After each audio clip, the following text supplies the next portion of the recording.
Now it came to pass when Samuel was old that he made his sons judges over Israel. The name of his firstborn was Joel, and the name of his second Abijah. They were judges in Beersheba, but his sons did not walk in his ways. They turned aside after dishonest gain, took bribes, and perverted justice. Then all the elders of Israel gathered together and came to Samuel at Ramah and said to him, "Look, you are old, and your sons do not walk in your ways. Now make us a king to judge us like all the nations."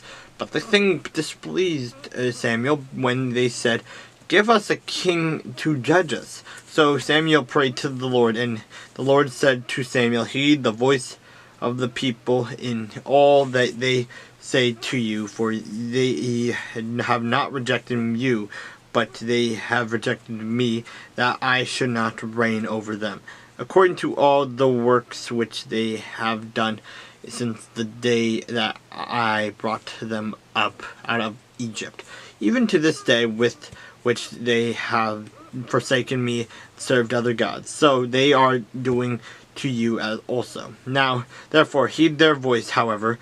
You shall solemnly forewarn them, and show them the behavior of the king who will reign over them." So Samuel told all the words of the Lord to the people who asked him for a king. And he said, "This will be the behavior of the king who will reign over you.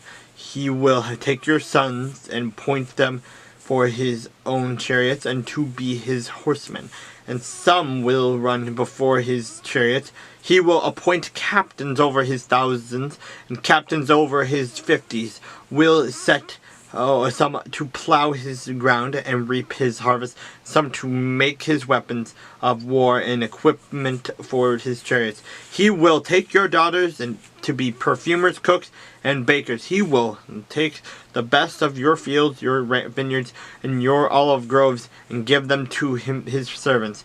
He will take a tenth of your grain and your vintage, and give it to his officers and servants. And he will take your male servants, your female servants, your finest young men, and your donkeys, and put them to his work. He will take a tenth of your sheep, and you will be his servants. And you will cry out in that day because of your king, whom you have chosen for yourselves, and the Lord will not hear you in that day."